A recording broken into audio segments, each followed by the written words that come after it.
And good evening, and thank you for tuning in to our continued run-up to the 2016 November election as part of our continuing coverage of the election. My name is Adam Carter. Happy to be a moderator again tonight for this candidate forum.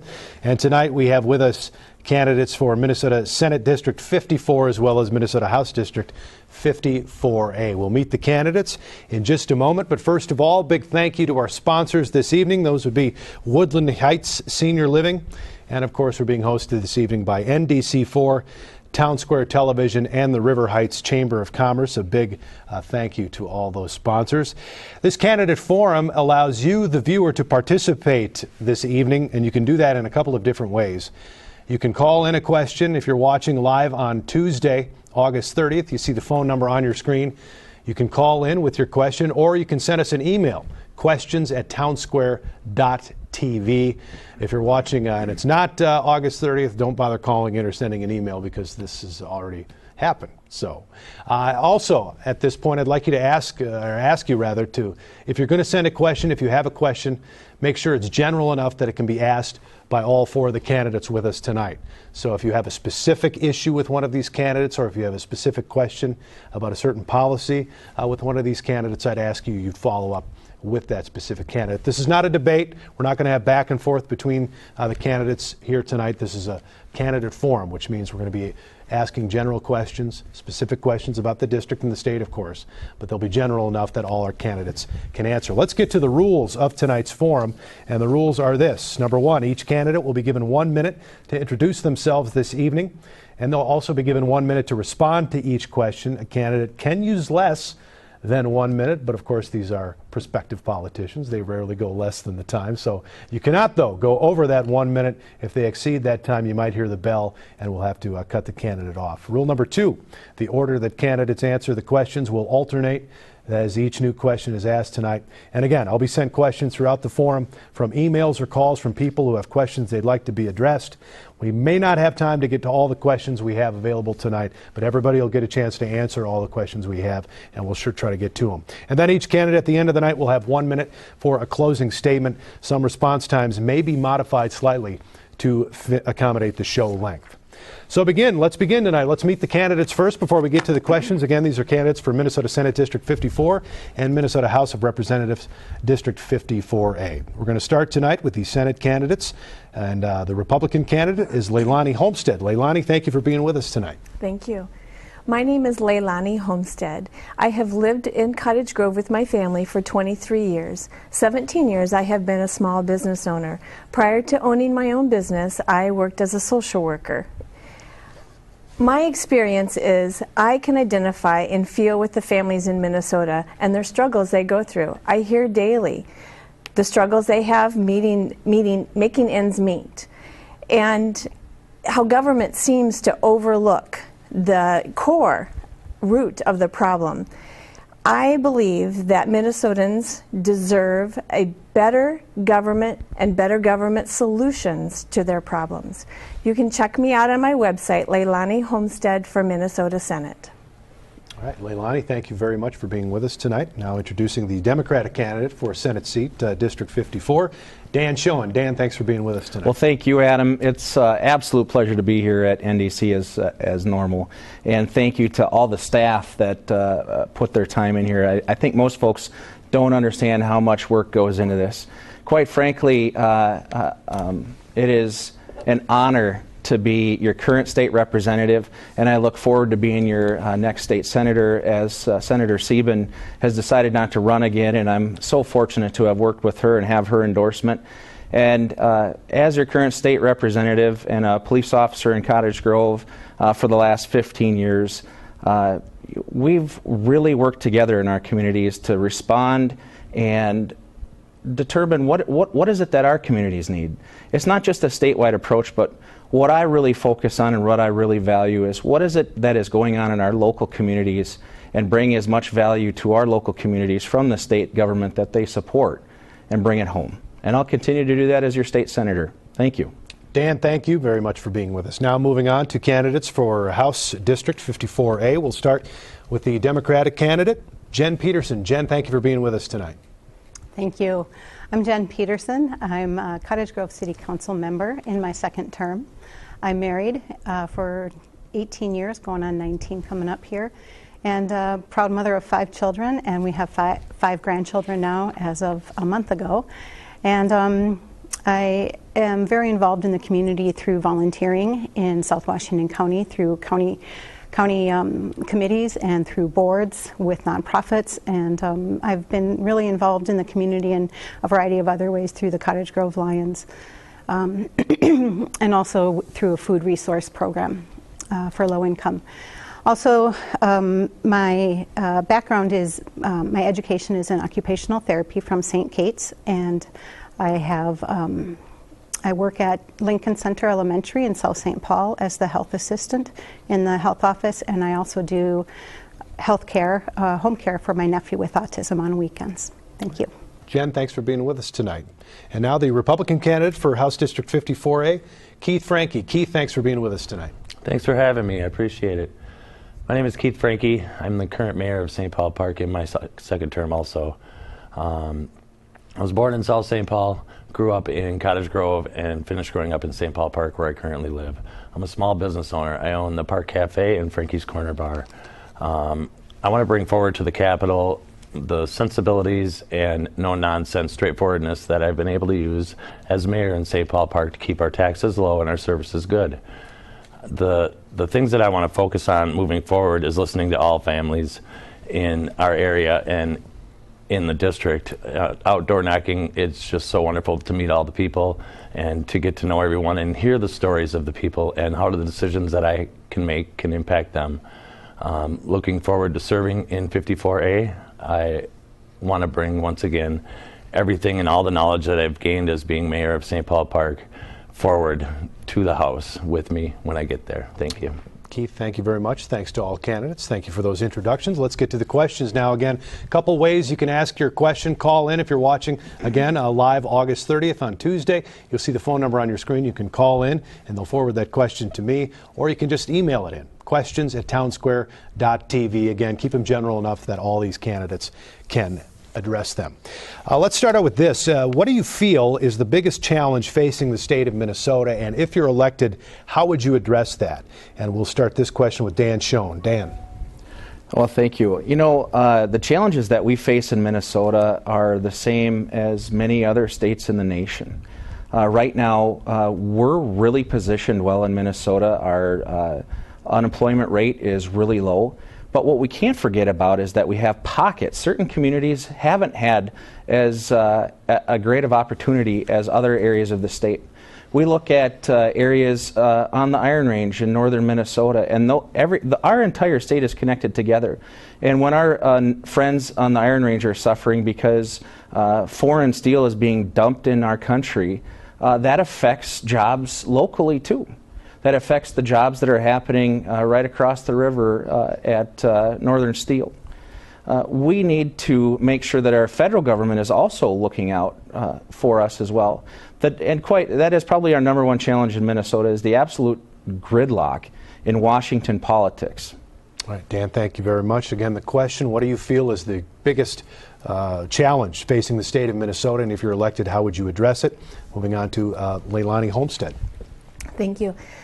In talking to people, what they share with me are their concerns as the tax burden that we have, health care costs, and just making ends meet with the energy costs, the food costs, the gas costs, everything going up. I think that we need to look at reducing our tax burden on citizens, and that goes across throughout the state. Everyone has a concern with that. I would work for that, reducing our tax burden. Thank you. All right, Leilani, thank you very much. Again, the question, what do you feel is the biggest challenge facing the state of Minnesota? And if you're elected, how would you address it? Next, we'll go to Keith Franke. Keith.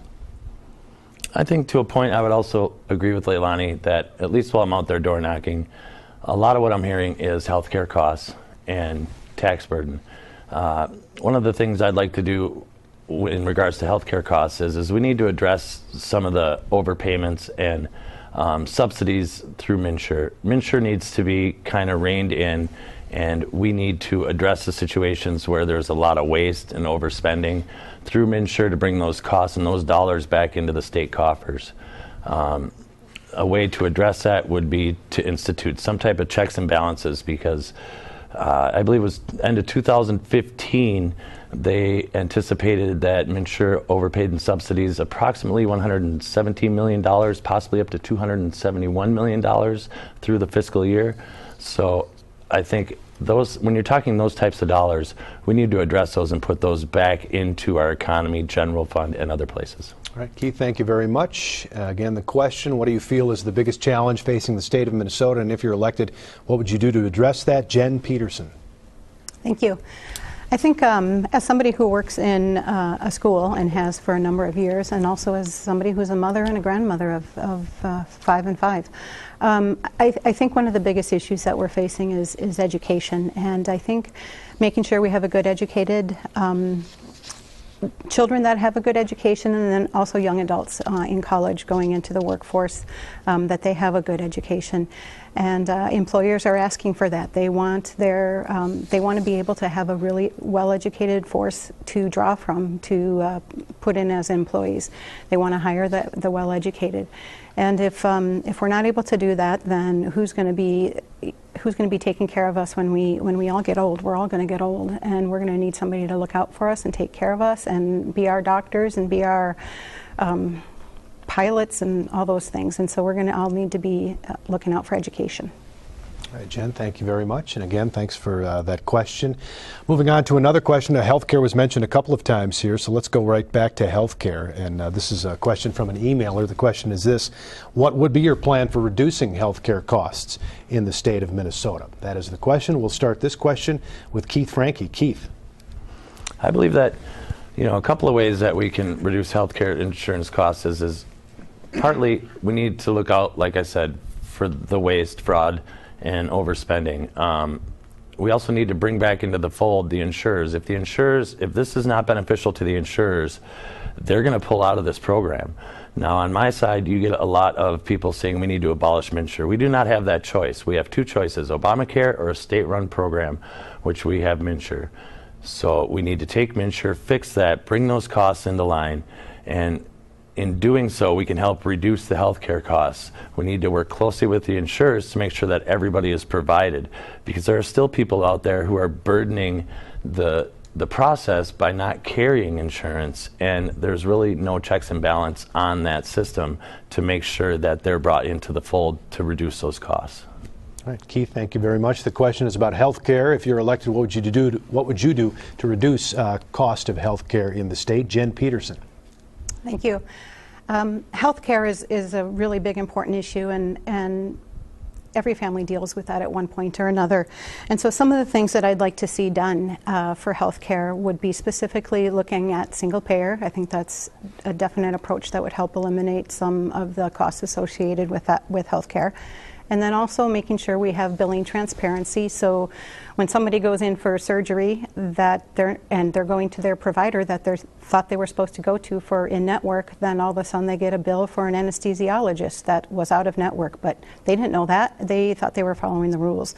So we need to make sure there's billing transparency.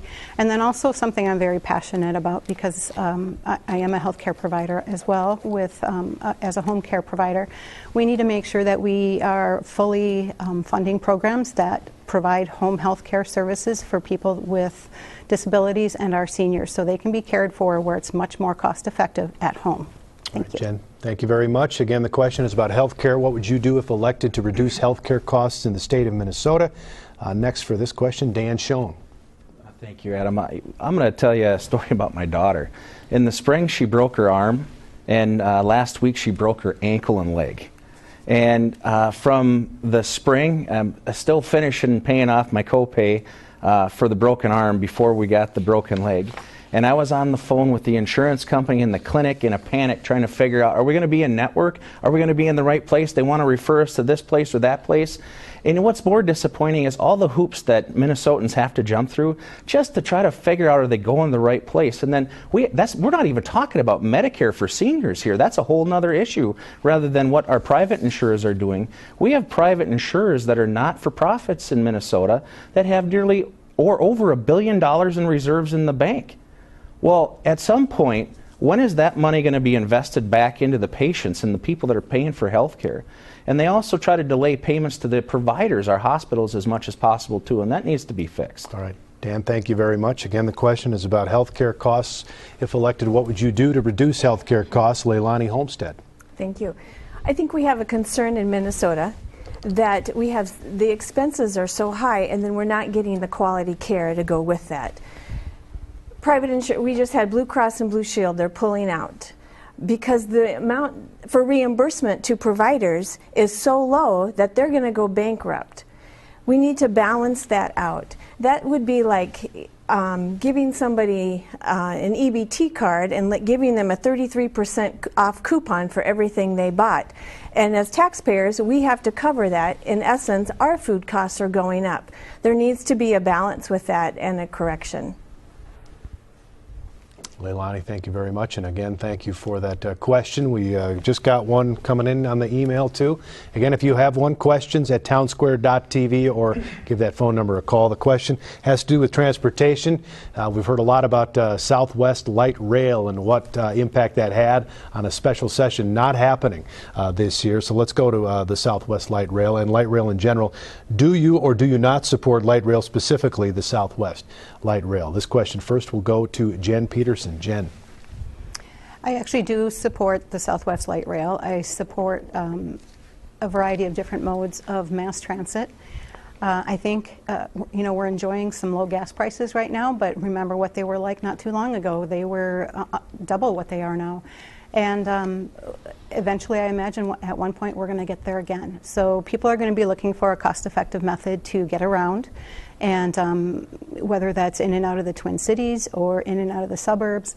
Whether it's light rail or whether it's commuter rail or whether it's bus rapid transit or just general bus service, I definitely support that.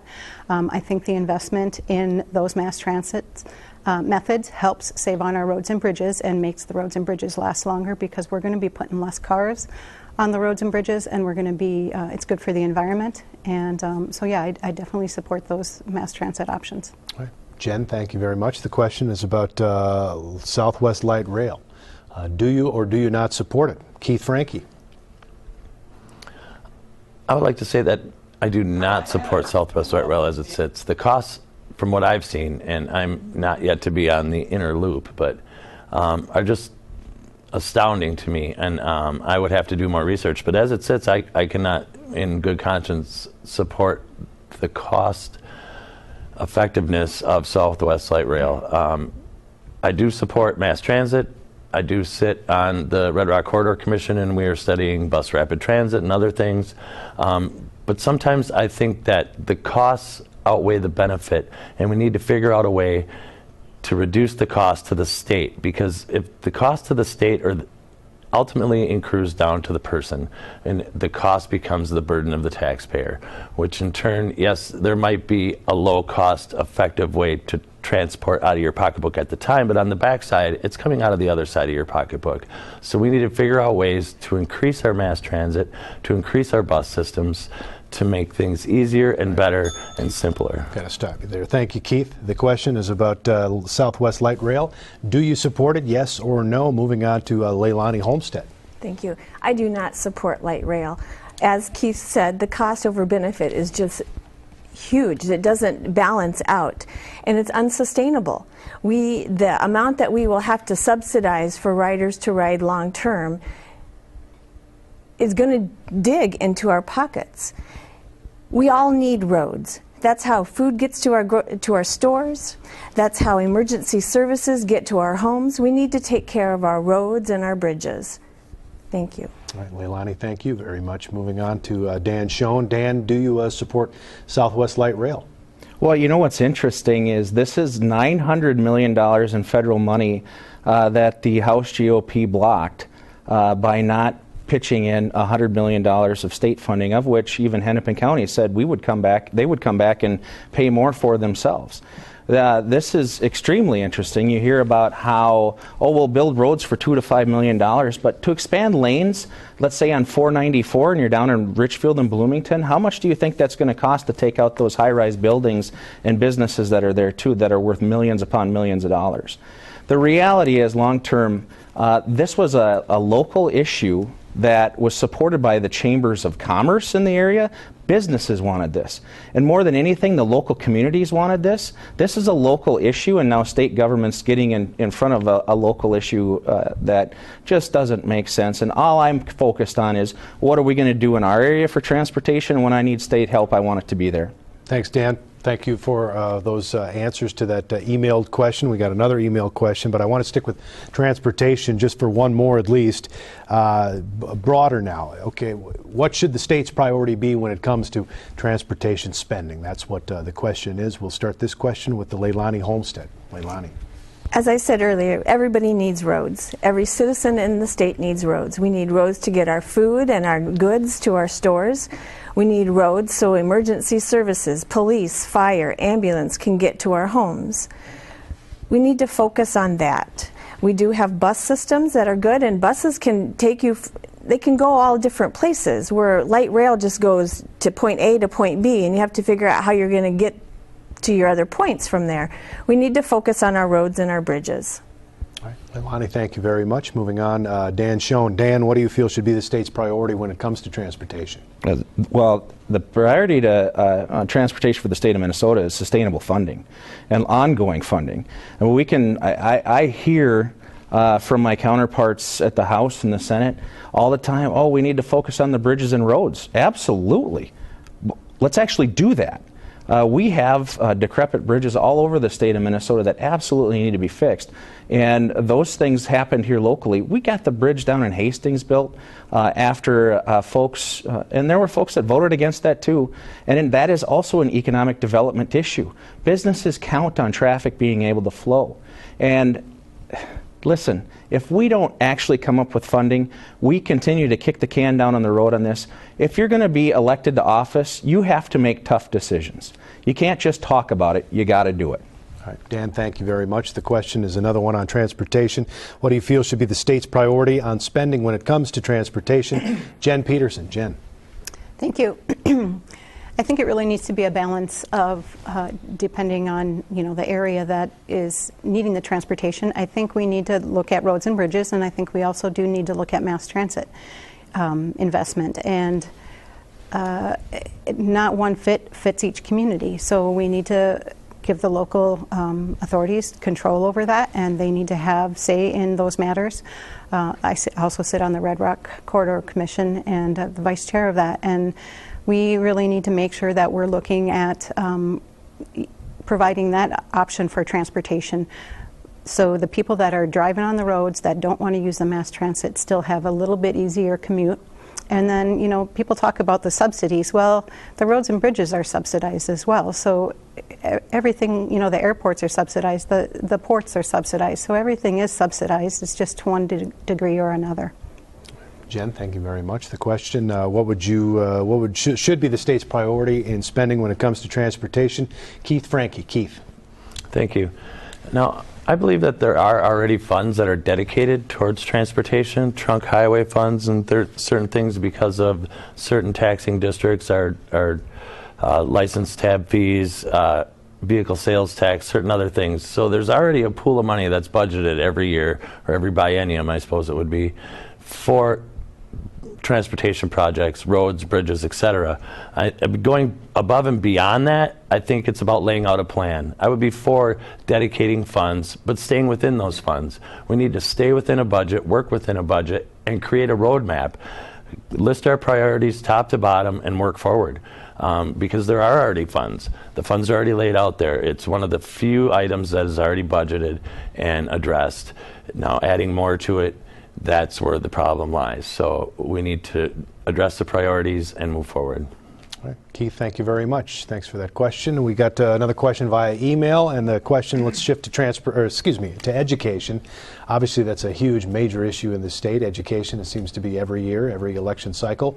The question is this: what is your priority when it comes to education funding? What should that priority be? This question first will go to Dan Schoen. Thank you. Well, I got to say, on the transportation piece, that funding isn't keeping up. We have more lanes and more miles than we can fund and repair, and they continue to grow. Same thing with education. The funding hasn't kept up, and here's why I'll say that. When you have a community, and I talked to an 84-year-old widow who is in tears over whether she's going to vote to support a levy referendum because she supports schools because it's going to add $200 to her tax bill, that shouldn't be happening to the local taxpayer. The state should be paying for the majority of the funding of our education.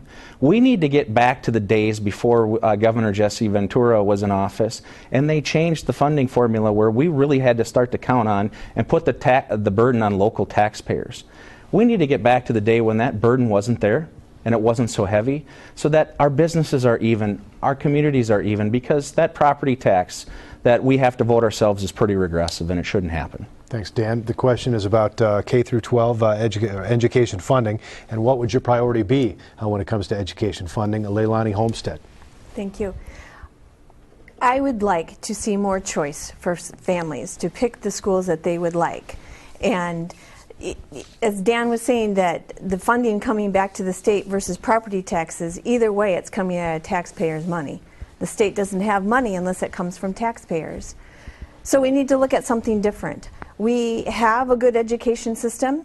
We are a nation that educates everyone in our country, whether your sex, your gender, your disability, everyone has an opportunity for education. I would like to see there be more options for people, more choices where people can go for their education. Thank you. Leilani, thank you very much. Again, what is your priority when it comes to education funding? Keith Franke. Thank you. My priority when it comes to education funding is I've always erred on the side of the children. We need to give the teachers the tools and the training that they need to be successful with our children. In the area where we represent, the teachers have done a phenomenal job. And the divisiveness of the funding issue has almost to a point driven a wedge between our communities in some points, and that should not happen. Things like that need to be addressed, whether it's at the state level or local level. Everybody needs to work together to get the teachers what they need. I consider teachers frontline responders to the education of our children. I put them in my priority right up there with police, firefighters, and everybody who helps respond to tragedies in our lives, because they are there for our children when we can't be, to educate them and teach them to grow. Keith, thank you very much. Jen Peterson. Jen, what should be the priority when it comes to education funding? I think the priority we need to look at is making sure that we have equal access for education and equal funding for education. For example, in South St. Paul, where I work, the residents who in South St. Paul, it's one of the higher income or higher poverty areas of Dakota County, and yet the residents are paying 2 to 3 times more for the school funding, because there's not the economic development base from the businesses in industry that other school districts have. So, and the lower property values also affect that. So local property taxes have a play in there. And I think also if we're making sure that the funding source is equal throughout the state, then school districts like South St. Paul that are really suffering with funding are more equal to the districts like Wayzata and Bloomington that have the bigger incomes. All right, Jen, thank you very much. And again, thanks to the emailer who sent that question. If you're watching on Tuesday, August 30th, go ahead and send a question, general enough that all these candidates can answer it, to questions@townsquare.tv, or if you see that phone number, you can certainly call in your question. Obviously, one of our sponsors, a couple of our sponsors this evening are Chambers of Commerce, so we need to talk about business in the state of Minnesota, and this is another fairly broad one, but one that I think needs to be addressed. And the question is this: how would you make Minnesota better for business. Obviously, keeping business, retaining business, attracting new business. And the question, the first person to answer this one, Keith Franke. Keith, go ahead. Thank you for the question. I think some of the ways that I would make Minnesota better for business, being a small business owner, I understand the tax burden. Working with the also the type of, now I'm lost. That's all right. Take your time. Hey, that's fine.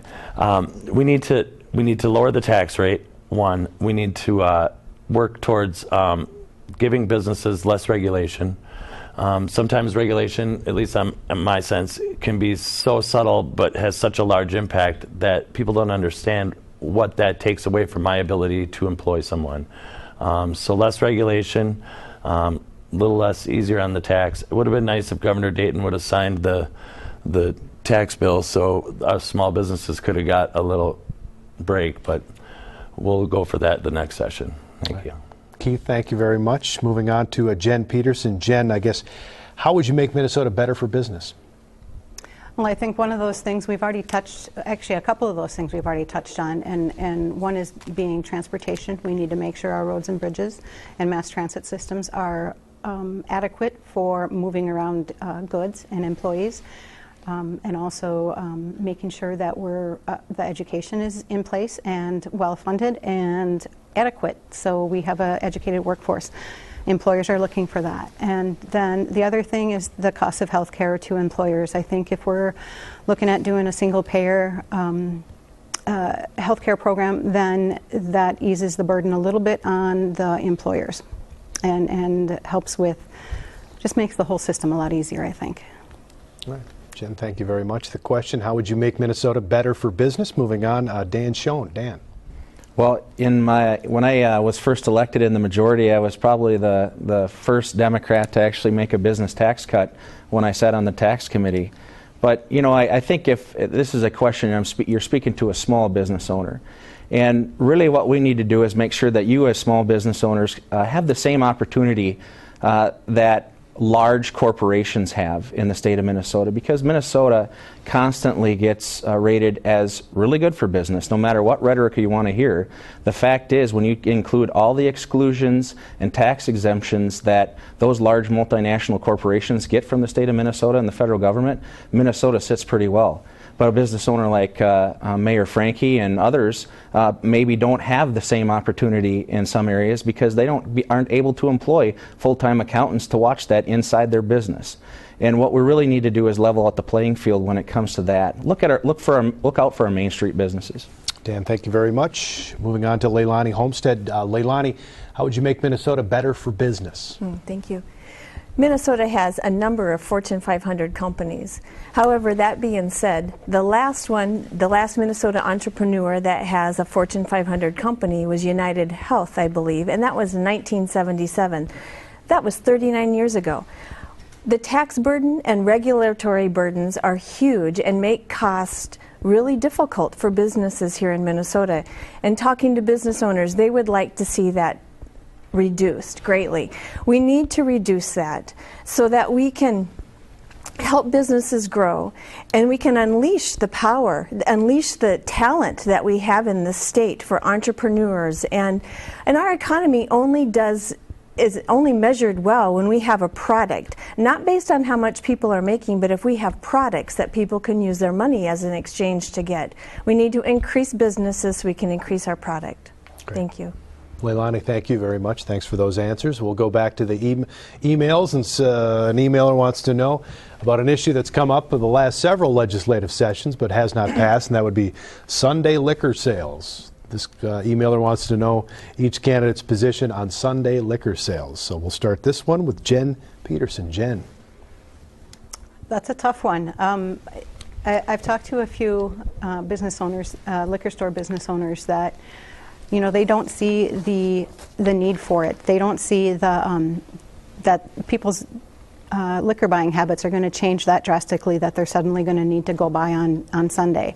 When they're used to buying through the other days of the week. And from what I've heard, the amount of liquor that's bought, in Wisconsin then on Sundays isn't that great, and it really isn't worth the cost and overhead for some of the businesses to stay open an extra day.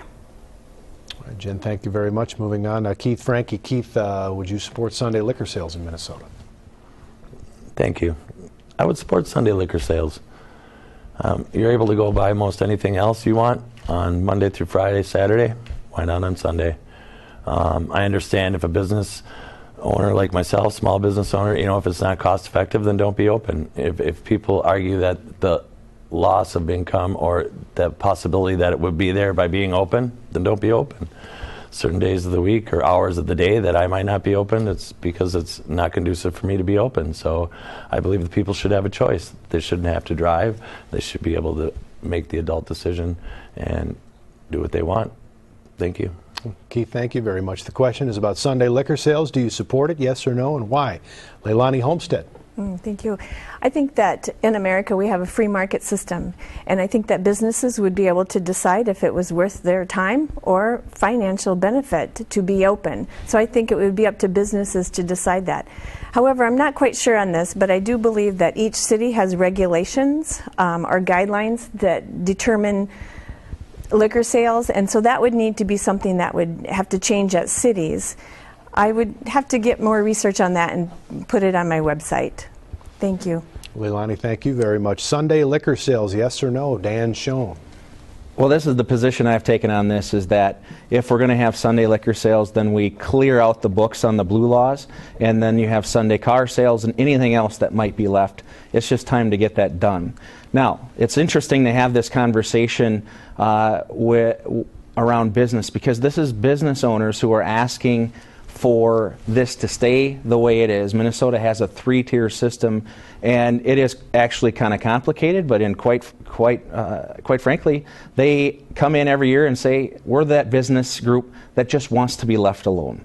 They're fearful, and I think it is, because some of these businesses are the last bastion of family-owned businesses in cities around the state of Minnesota that are always giving, always donating, and they're fearful of Walmart coming in, being open 7 days a week when they can't. They just feel like they're spreading their costs out over 7 days instead of 6. I understand where they're coming from, but we have to end it as a whole if we're going to do it. We're going to end your question answer there. Thanks, Dan. Appreciate it. Moving on, thanks to the emailer for that question as well. Another emailed question. We're going to bounce back to education, higher education. And the question is this: how do you make college more affordable in Minnesota? Also, how do you help recent college graduates with their debt? This question first will go to Leilani Homestead. We need to figure out a way that we can reduce college costs, and that's something we need to do. But I think it also falls down on families.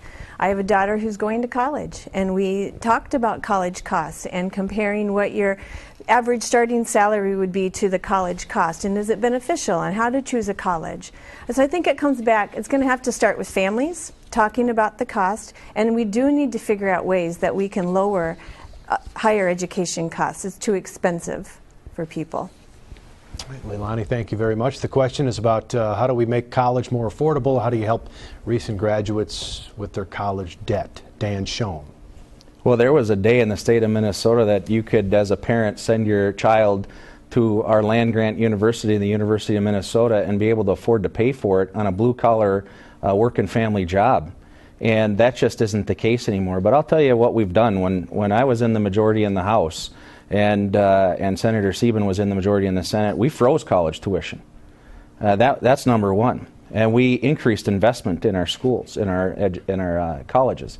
What we need to look at is there more ways for students to get that post-secondary option where they're taking advantage of Inver Hills right during their senior year? Is it possible to do that during their junior year in high school as well too? What classes combine? We need to do a better job of that. But we also have this student loan debt. This is ridiculous. If you can renegotiate your mortgage, you ought to be able to renegotiate your student loan debt. All right, Dan, thank you very much. The question is about college affordability. How do we make college more affordable in Minnesota? How do we help recent grads with their debt? Moving next to Jen Peterson. Jen, go ahead. Thank you. This is something we're actually dealing with in our family right now, because I do have a 16-year-old daughter who's a junior, and she is going to Inver Hills right now through the PSEO program. And she is, when she gets done with the PSEO program, if she continues on it, through the junior year and through the senior year next year, she'll almost have an associate's degree when she gets done. And that's going to save a huge chunk of change for our family, and that's really important for us. We have a very tight budget.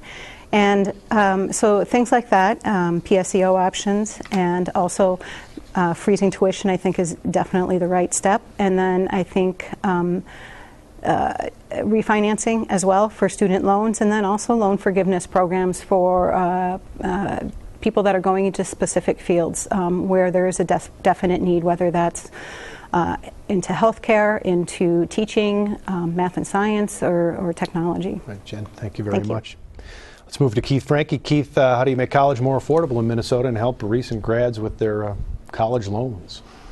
I think making college more affordable, like everyone else here has said, is programs like PSEO. My daughter is now going into her second year of college.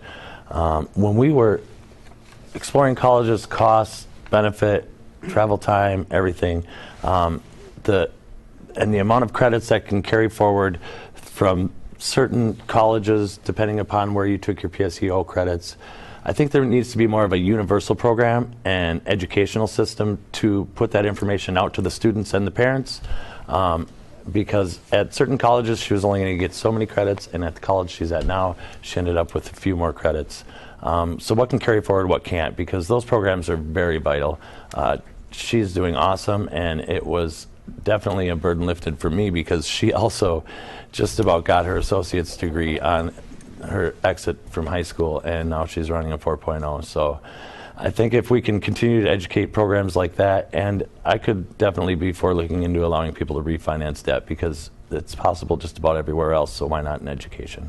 All right. Keith, thank you very much. Thanks for all those answers, and thanks to the person who submitted that question. Going back to business, we see it in Minneapolis. The question of a $15 minimum wage went to the state Supreme Court today about whether or not it should be on the ballot there. The question is about that. Would you support a bill preempting Minnesota cities and counties from imposing minimum wages or private sector benefits in excess of state or federal government requirements? That is the question. The first person to get to answer this one will be Dan Schoen. Dan, go ahead. Thank you. The answer is absolutely not. Preemption comes with, if we want to do preemption, then we have to have agreements in other areas. And we didn't have that this year. There was zero agreement on anything when it came to paid family leave, and that's what this question stems from, as well as what Minneapolis wants to do. The fact is, Minneapolis and St. Paul are the negotiating chip for the entire state of Minnesota. If you shut down any city from being able to set a minimum wage or paid family leave policy, that leaves no one left to bargain with. And we still need to get those types of things done.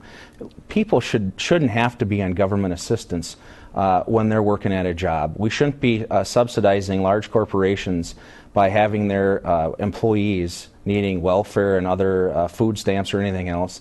It's just an unacceptable thing, and this is an attempt to basically subvert negotiations that are happening at the Capitol. All right, Dan, thank you very much. The question is this: would you support a bill preempting Minnesota cities and counties from imposing minimum wages or private sector benefits in excess of state and federal government requirements? Leilani Homestead. Raising our minimum wage isn't going to help people in the end. It's going to raise the cost of businesses, the cost of products, and the price is going to go up for all of us. My salary isn't going up because somebody's getting a higher minimum wage. Again, our economy does better with more product that we have, not how much money people make.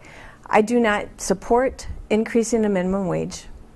All right, Leilani, thank you very much. The question: would you support a bill preempting Minnesota cities and counties from imposing minimum wages or private sector benefits in excess of state and federal government requirements? Keith Franke. Keith. I think there needs to be, in the situation with St. Paul and Minneapolis, when those two larger cities within our state preempt the legislature, it puts a burden and kind of a stranglehold on the legislature to make those decisions to kind of even the playing field across the state, which makes it tougher for people to make decisions outstate where the situation may not be the same.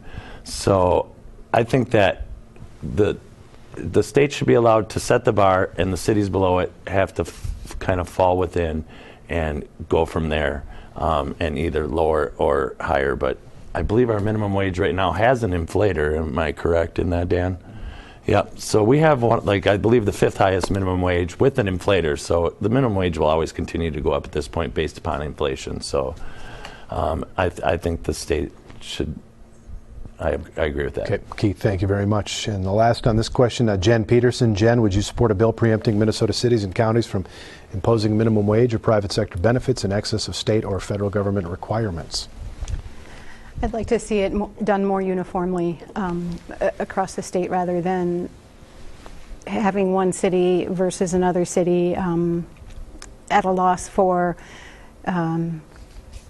whether their businesses have to do it or other businesses don't have to do it, you know, across the freeway or something like that. That I'd rather see it done at a state level to make it fair and even. All right. Jen, thank you very much. It seems nowadays at the Capitol, a lot of stalemates, compromise seems to be a dirty word. So my question is this: if you're elected, what would you do to increase bipartisanship and maybe work to get some more things done and getting people to agree on things? That's the kind of question. What will you do to increase bipartisanship if you're elected? This question first will go to Keith Franke. Keith. Thank you for that question. I would continue to do what I've always done, and that's work with anybody I need to get the goals accomplished. As mayor of St. Paul Park, I have the ability to work with anybody at any time for the benefit of my citizens. One of the things that was thrown at me when I was running for the endorsement was, well, you work with and support Democrats. And I said, no, I work with and support whoever I have to accomplish something for the citizens that I represent. And it's much easier if you have positive relationships, friendships, and are working towards the ultimate goal of the people that you represent. So just because my philosophies or some of my other, angles and takes on life are different than, let's say, Representative Schoen or Jen Peterson, doesn't mean that we can't meet that at that common ground, have those differences, and still be able to come up with common sense legislation. Okay. Keith, thank you very much. If you're elected, Jen Peterson, how would you work across the aisle, increase bipartisanship to get things done? Well, coming from 2 terms on the Cottage Grove City Council, which is nonpartisan, we had to learn a lot about give and take. And every time it comes around to budget season, or when we're looking at ordinances to adapt or change, that everybody has their say, and nobody walks away from the table with exactly what they want. And it's a matter of listening to each other, weighing out all the options, and really finding a middle ground. And working together, and also just getting to know each other a little bit, and on a friendly level, and as colleagues, and realizing that we all want the same thing. We all want what's best for our communities. Okay. Jen, thank you very much. A question: if you're elected or re-elected, in this case re-elected, Dan, what would you do to increase bipartisanship to get some more things done in St. Paul? Dan Schoen. Well, fortunately, I have 4 years of a track record of doing exactly that. You come to my office at the Capitol, you're just as likely to see Republican senators and House members sitting in there as other Democratic members. And I've been fortunate on some of the legislation that I work on, because when you take on a tough issue, we got a domestic violence gun bill passed in the Minnesota legislature with broad bipartisan support, because that's what we needed to do. I went to Republicans, I went to Democrats and said, well, what do we need to do to get everybody together at the table? We did the same thing with when I passed the bill called Steve's Law. We had issues with some of the immunity that we wanted to include to make sure that people would actually call 911 to save someone's life and give them the antidote to a heroin overdose, which is ravaging our communities across our country, much less our communities. That takes bipartisan support. It takes time to work together, and I've done it, and I'll do it again. Thanks, Dan. Appreciate it. Moving on to Leilani Homestead. Leilani, if you're elected, what would you do to increase bipartisanship and get things done in St. Paul? Well, if I'm elected, it's not my agenda that I'm going there for. It's for the voters. And the people I'm knocking on the doors, they don't feel that government is listening to them right now. I want to be a listening ear. And I think that no matter what end of the continuum you're on, we can all agree that the starting point is we would like a more responsible government, a sustainable, responsible government. And when we can agree on that, then we can discuss the different inroads to go there. Thank you. All right, Leilani, thank you very much. Moving on now to another question. This is about you, the candidate. What do you feel is the most important trait that enables you to do the job that you're seeking? So first, this question, we'll go to Jen Peterson. Jen, something about you that you think prepares you for this job of a representative? I come from a life experience that I've lived that has put me in a lot of different situations, whether that was when as a military family with my first husband, you know, I've lived in the inner city, I've lived in the suburb, and I've lived out of the state of Minnesota. And I've been a single mom in poverty, homeless, and I've been, you know, now I'm working 3 jobs. And I've been married, I've been divorced, and I've worked many different positions, whether that was waitressing, whether that was as a caseworker at helping homeless families get back on their feet, several different positions within the school, and I've also worked in healthcare in a nursing home for a dozen years, doing recreational therapy. So I have a diverse background. I have my finger on the pulse of the community through my volunteer activities, and I'm well connected to the community. Jen, thank you very much. Moving on to Keith Franke. Keith, what is it about you that prepares you for this role as a representative for the state of Minnesota? I believe that the personal trait that I could best describe me, that I would bring forward with me, is no nonsense, hardworking. I too was also raised up, you know, underprivileged. Soon after, people of South St. Paul will know this, Armours went out of business. My father lost his job after he'd been working there for 17 years. We lost our house. We pretty much lost our way of life. So I was also raised up in poverty, and my parents worked themselves forward, and I have worked myself forward to get where I'm at today. And that comes through hard work, due diligence, and doing your homework and studying the issues or whatever your passion may be. And this is something that I have a passion for, that I will carry forward with me to the Capitol to help make the decisions for the people of 54A. All right, Keith, thank you very much. The question is this: what do you feel prepares you best for the role that you would assume if you are elected? We'll move on to Leilani Homestead. You're elected senator. What is it about you that prepares you for that role? Thank you. I am no different than most of you who are watching this program. I'm raising a family and rearing them. I'm working a job. We're busy. We know what reality is out there and how it affects us. I want to be that voice for you that goes in, knowing what you're going through, listening to you, and help to make a change. A fresh voice that will help make a change in the government today. Thank you.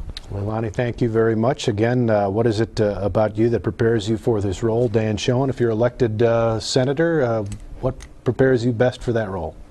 Well, Adam, over the last 15 years in law enforcement in our community, I've worked as a detective in narcotics and violent crime unit. Currently, I'm on the SWAT team as a hostage and crisis negotiator. And really, the number one is patience, and number two, I get to see everybody at their worst. Really, it's a privilege that people allow us into their homes to help them navigate some of the darkest times in their lives. And here's what I know. There's not one single perfect person amongst us, including the 4 of us that sit up here today. We all have a time in our life that's difficult, and we all have times in our lives that we're able to help other people.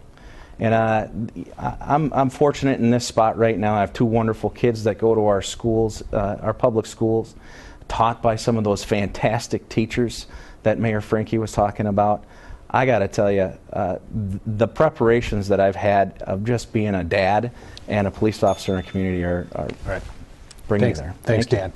Well, we've exhausted all our questions tonight. Thanks for all the people who sent them in. So we're going to move on to closing remarks, and we're going to keep just to fit the show. Let's go 30 seconds for closing remarks.